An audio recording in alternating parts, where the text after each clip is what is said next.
meminta kepada mayit itu kesyirikan. Siapapun dia. Makanya Allah Subhanahu wa taala mengingkari doanya orang-orang musyrikin Makkah yang mereka berdoa kepada mayit. Di surat Fatir Allah Subhanahu wa taala mengatakan walladzina tad'una min dunihi ma yamlikuna min qitmir. Orang-orang yang kalian meminta kepadanya selain Allah Subhanahu wa taala, mereka tidak punya walaupun hanya kitmir saja. Mereka tidak punya apa-apa walaupun hanya qitmir. Apa itu qitmir? Qitmir itu selaput yang menempel di bijinya kurma. Kalau kita makan kurma ada bijinya. Di bijinya itu ada selaputnya, selalu ada selaput itu. Itulah qitmir. Allah katakan orang-orang yang kalian berdoa kepada mereka selain Allah Subhanahu wa taala, mereka itu tidak punya apa-apa, bahkan qitmir pun mereka tidak punya. Qitmir itu bukan punya mereka. Kemudian Allah katakan kepada mereka, in tad'uuhum la yasma'u du'aakum. Kalau kalian panggil mereka, maka mereka tidak mendengar panggilan kalian. Mereka tidak mendengar panggilan kalian. Walau sami'u mastajabu lakum. Seandainya saja mereka itu mendengar panggilan kalian, mereka tidak akan mampu mengijabahi permintaan-permintaan kalian. Ini seandainya. Padahal sebenarnya mereka tidak mendengar sama sekali. Wa yaumal qiyamati yakfuruna bisyirkikum. Kata Allah Subhanahu wa taala, di hari kiamat nanti mereka akan mengingkari kesyirikan kalian itu. Mereka akan mengingkari kesyirikan kalian itu. Di sini Allah Subhanahu wa taala menyebut permintaan kepada mayit sebagai bentuk apa? Kesyirikan. Siapapun mayitnya. Kalau ada yang mengatakan, Ustadz, para nabi itu dikuburnya kan hidup. Benar tidak ini? Benar. Ada hadis Nabi Muhammad sallallahu alaihi wasallam bahwa nabi di kuburan, para nabi itu di kuburannya mereka hidup. Bukankah, kalau ada yang mengatakan lagi, bukankah para mujahidun, orang-orang yang mati syahid, mereka hidup? Wala tahsabanna alladhina qutilu fi sabilillahi amwata bal ahya'un 'inda rabbihim yurzaqun. Jangan sampai engkau wahai Muhammad mengira bahwa orang-orang yang dibunuh di jalan Allah Subhanahu wa taala mereka itu mati. Sebenarnya mereka hidup di sisi Tuhan mereka, di sisi Rabb mereka, dan mereka diberikan rizki oleh Allah Subhanahu wa taala. Apa jawabannya jemaah sekalian rahimana rahimakumullah? Kehidupan mereka tidak seperti kehidupan kita.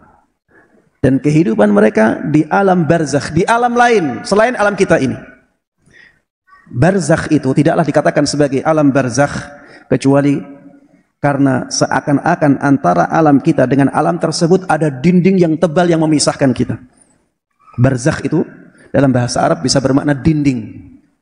Jadi seakan-akan antara alam kita dengan alam mereka itu ada dinding yang sangat tebal yang memisahkan antara kita dengan mereka. Kita tidak merasakan mereka, mereka pun tidak merasakan keberadaan kita. Dan Allah Subhanahu wa taala sudah mengatakan syirik untuk perbuatan meminta kepada para mayit. Walaupun mereka hidup, tapi kehidupan mereka tidak seperti kehidupan kita. Kita anggap mereka mati atau tidak? Jawabannya, iya. Innaka mayyitun wa innahum mayyitun. Sesungguhnya engkau wahai Muhammad pasti akan mati. Dan mereka juga pasti akan mati. Kullu nafsin dha'iqatul maut. Semua yang bernyawa pasti akan mencicipi kematian. Jadi yang dimaksud dengan hidup di ayat tersebut, yang dimaksud dengan hidup di hadis yang saya sampaikan tadi, maksudnya adalah kehidupan di alam barzakh. Jemaah, kalau dikatakan orang kafir hidup di alam barzakh, benar tidak? Hah? Orang kafir itu hidup tidak? Di alam barzakhnya. Ruhnya mati enggak? Hah? Ruhnya enggak mati jemaah. Jadi di alam barzakh orang kafir itu disiksa. Ruhnya disiksa. Tapi kenapa tidak disebut sebagai orang yang hidup? Karena kehidupan itu kehidupan yang tidak baik. Kehidupan itu kehidupan yang penuh dengan kesengsaraan. Ahli neraka hidup tidak? Hidup. Tapi di dalam Al-Quran dikatakan la yamutu fiha wala yahya. Mereka tidak mati, mereka tidak hidup. Padahal mereka hidup. Kenapa dikatakan tidak hidup? Karena kehidupan itu kehidupan yang penuh dengan kesengsaraan. Maksudnya bagaimana Ustaz? Maksudnya, kalau misalnya kita katakan bahwa para nabi, para orang-orang yang mati syahid itu, kalau kita katakan mereka hidup, akhirnya kita boleh meminta kepada mereka, harusnya kita juga boleh minta kepada orang-orang kafir. Sama-sama hidup rohnya. Rohnya sama-sama hidup. Orang-orang kafir, orang-orang yang ahli maksiat, itu tidak dikatakan hidup karena di dalam alam barzakh mereka disiksa oleh Allah Subhanahu wa taala. Kehidupan mereka kehidupan yang penuh dengan kesengsaraan. Sebenarnya dua-duanya sama-sama tidak mati rohnya. Ya, rohnya tidak mati. Kalau dikatakan boleh meminta kepada para syuhada, boleh meminta kepada para nabi setelah mereka meninggal, setelah mereka wafat, berarti kita juga harusnya boleh meminta kepada orang kafir ahli maksiat, mereka juga rohnya masih hidup. Makanya mereka merasakan siksaan. Baik.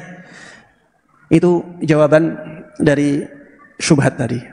Mereka mengatakan, Ustadz, mereka itu masih hidup.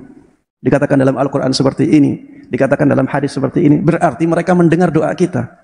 Kalau mereka mendengar doa kita, berarti kita boleh meminta kepada mereka atau tawasul kepada mereka. Kita katakan tidak demikian.